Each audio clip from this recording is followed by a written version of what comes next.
keterikatan antara manusia dengan Al-Quran itu, yang pertama Rasulullah menegaskan rubbatalil Quran wal Quran yal'anu.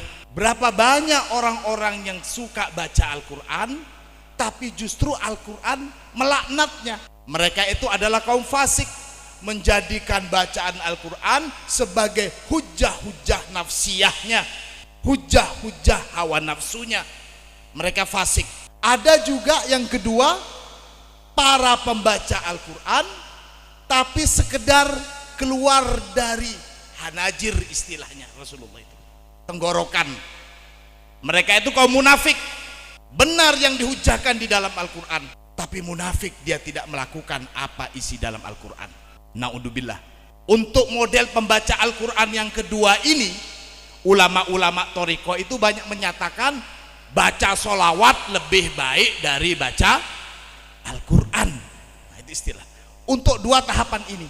Yang ketiga ada juga qari'ul Quran wa qira'atuhu haram.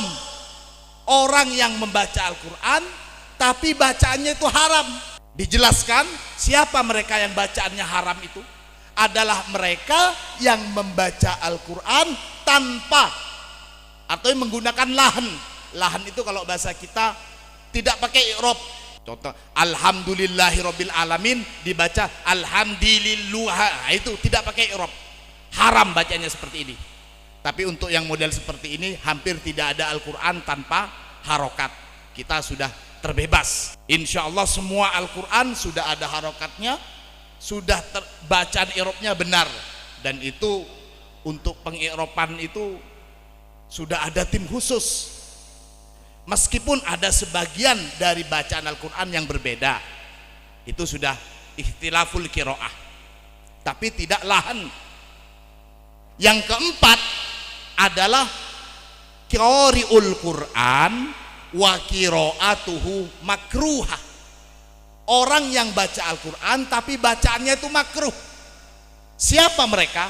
Adalah mereka yang membaca Al-Quran tanpa menggunakan panduan tajwid yang benar.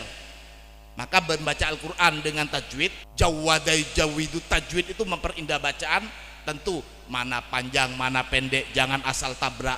Membaca Al-Quran dengan tajwid itu sunnah, tapi harus dipelajarin.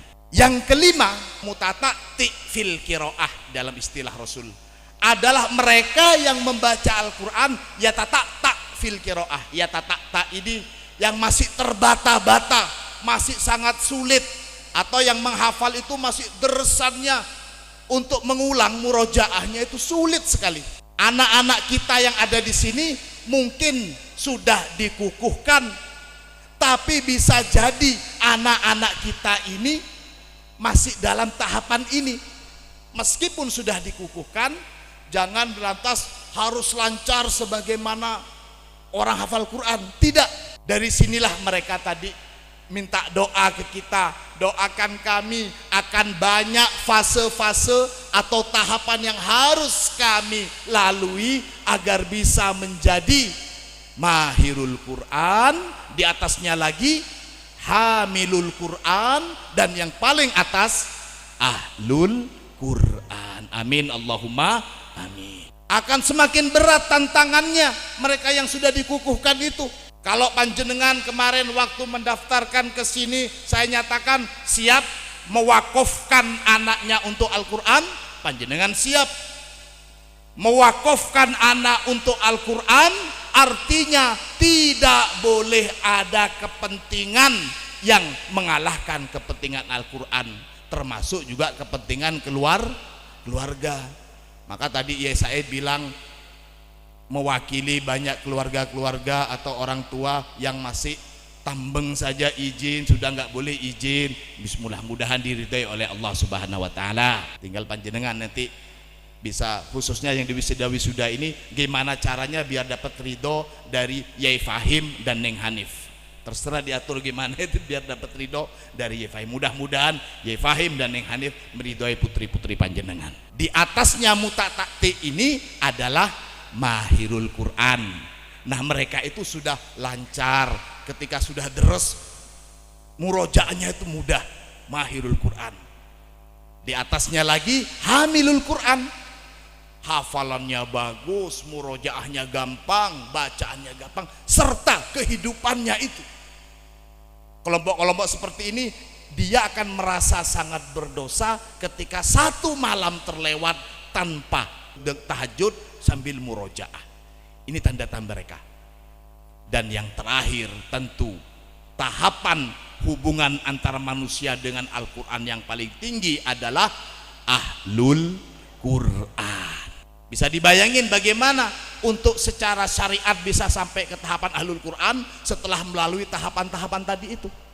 Ahlul Quran itu sudah bukan sekedar hamilul Quran, tapi ahlul Quran tiada lain pikiran, semua gerakannya sudah berbarengan dengan Al-Quran. Inilah yang diharapkan oleh anak-anak kita untuk menjadi ahlul Quran. Ahlul Quran, kata Rasulullah, ahlul Quran ahlullahi wa khosotuh. Ahlul Quran itu adalah ahlullah. Ada ahlullah, kemudian wa khosotuh. Ada istilah ahlul jannah, ada istilah ahlul birri, ada istilah ahlul Quran. Yang paling tinggi itu tentu ahlul Quran. Tidak usah saya panjang lebar tentang barokah dan kemuliaan ahlul Quran. Mudah-mudahan kita orang tua yang gak sempat ngafalin dan punya anak yang sudah meskipun masih dalam tahapan mutataktik fil Quran, kita doakan menjadi ahlul Quran agar kita orang tua yang malas mengaji, malas ngafalin, ikut keberkahan kalau ada anak kita menjadi ahlul Quran. Amin Allahumma